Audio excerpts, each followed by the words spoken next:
Um dos momentos mais tristes da história norte-americana voltou a ganhar vida aqui, nesse filme que, pra mim, de longe, já é uma das melhores produções lançadas em 2021. Talvez seja um pouco cedo dizer isso, mas eu te garanto que Judas e o Messias Negro não apenas têm algo muito fundamental para nos ensinar hoje, em pleno 2021, como a história por trás desse filme tem tudo a ver, não apenas com o momento que a gente está vivendo, como muitas coisas que ainda podem acontecer no futuro. Esse é um filme de agora, sobre uma história do passado, que tem tudo a ver com aonde nós queremos chegar.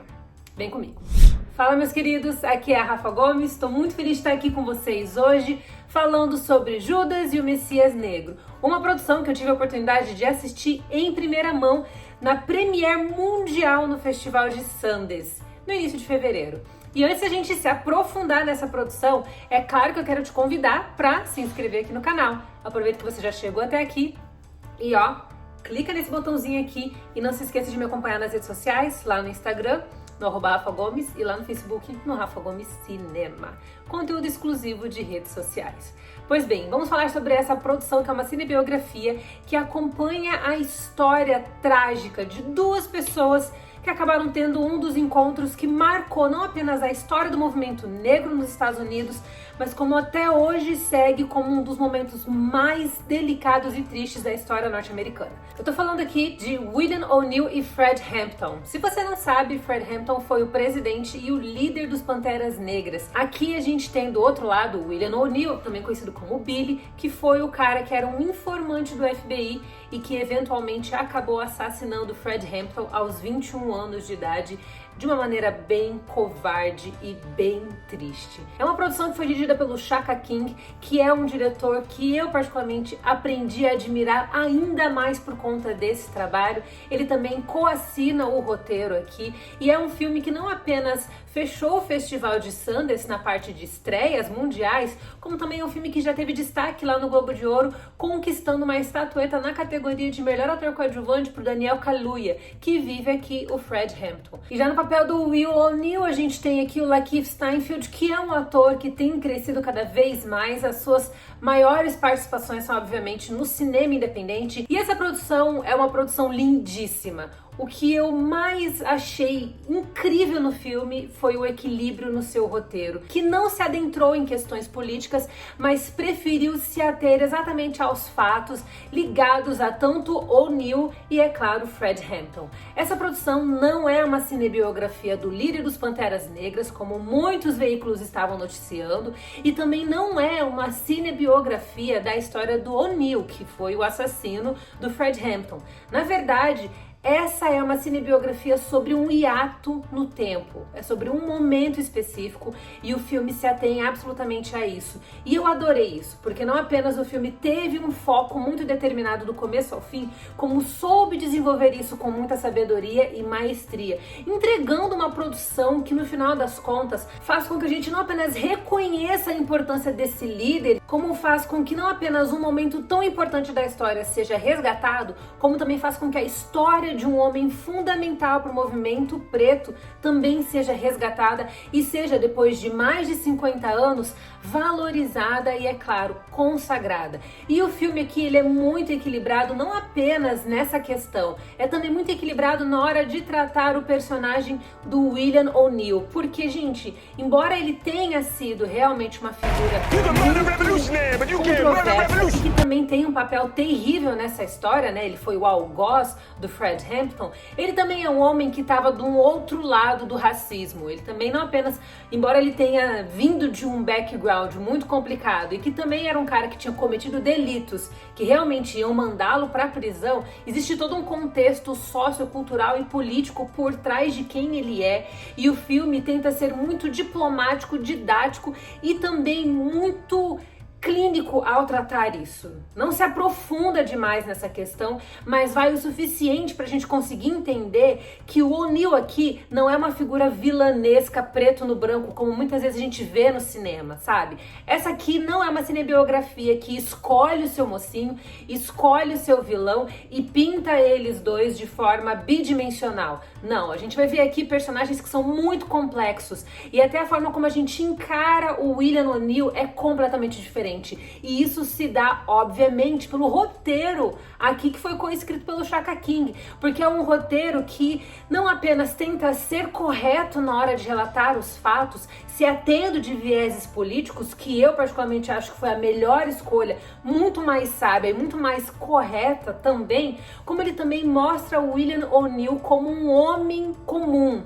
não como uma figura vilanesca, não como um vilãozão. E isso é muito legal porque a gente consegue ver as camadas, as profundidades desse personagem, as complexidades dele e como o seu conturbado e polêmico envolvimento com o FBI acaba também corroendo não apenas os seus princípios, mas fazendo com que outros princípios nasçam no seu coração, fazendo com que ele se torne um cara ainda mais complexo, que tá realmente entre a foice e a espada. E do outro lado a gente tem o Fred Hampton, que é tratado aqui não apenas como o líder dos Panteras Negras que ele foi, mas como um homem que também tinha uma pressão gigantesca sobre as suas costas e que mesmo aos 21 anos tinha cargas de responsabilidade de um adulto de mais de 30 anos. E dentro disso tudo, nós estamos diante de uma história que não apenas fala muito sobre o racismo incrustado nas raízes originais do FBI, na época em que o J. Edgar Hoover, que foi o fundador do FBI, era também o cara por trás de toda a instituição, era quem conduzia tudo,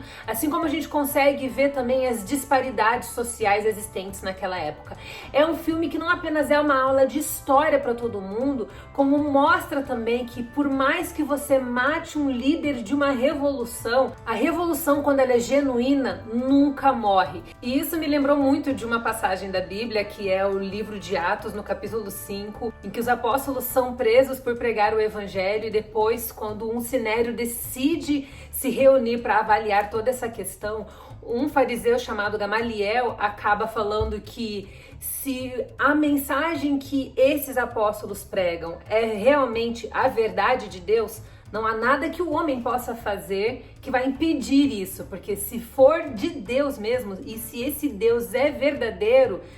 não importa, o seu líder pode morrer, os seus seguidores podem morrer, mas a sua mensagem se prevalecerá. E eu amo essa passagem da Bíblia porque mostra não apenas o quanto o evangelho é autêntico e o quanto é verdade, é genuíno. E até a forma como eles mencionam essa questão de você poder matar um revolucionário, mas isso não mata uma revolução, me trouxe demais para esse texto da Bíblia. Foi uma ligação instantânea que eu fiz logo quando eu vi o primeiro cartaz da produção, em que trazia essa frase de efeito. E voltando aqui pro filme, eu acho que essa produção não apenas traz um roteiro muito bem escrito, como também tem atuações impactantes. Nós estamos diante de um Daniel Kaluuya com uma atuação muito mais madura, profunda, belíssima, e com o Lakeith se destacando a cada momento em tela. Ele realmente rouba as cenas nos seus principais momentos e é notável o quanto ele é um ator que não apenas merece muito mais respeito, como tá assim, há bastante tempo merecendo indicações nas principais premiações. É uma pena porque parece que ele não tá recebendo o mesmo destaque que a atuação do Daniel Kaluuya tá recebendo, mas olha, os dois ali, a gente tem uma combinação perfeita na dinâmica entre eles, com o Lakeith se destacando muito, diante de uma direção linda, uma direção sofisticada, uma direção muito delicada também, que tem uma fotografia noturna belíssima. Eu adoro a forma como o Shaka King trabalha com a pele preta. Isso foi um dos aspectos que mais me chamou a atenção, porque a gente sabe muito bem que a pele preta,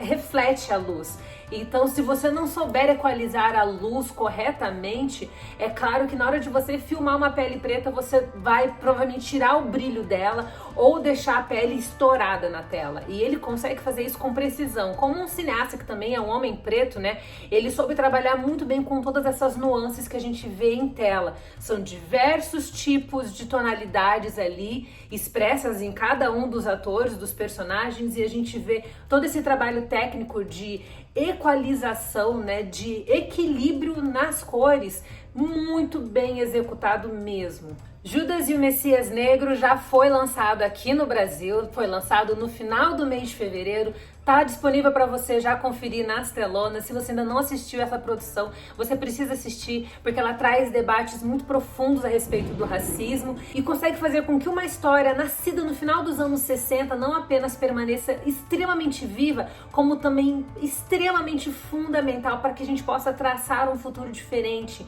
onde a gente consiga ter não apenas uma equidade entre as raças, e não só a preta e a branca, mas também, é claro, a raça asiática, os indígenas também, mas que a gente possa ter realmente um respeito pela diversidade racial tão linda que Deus colocou nesse mundo, mas para que a gente possa construir um mundo mais justo. E se você gostou desse vídeo, não sai daqui do canal, porque vocês sabem que tem muita coisa boa mesmo. Então já chega, se inscreve aqui e não se esqueça de me acompanhar lá nas redes sociais, no Instagram, no @Rafa Gomes, e lá no Facebook, no Rafa Gomes Cinema. Um beijo para todos vocês e até a próxima.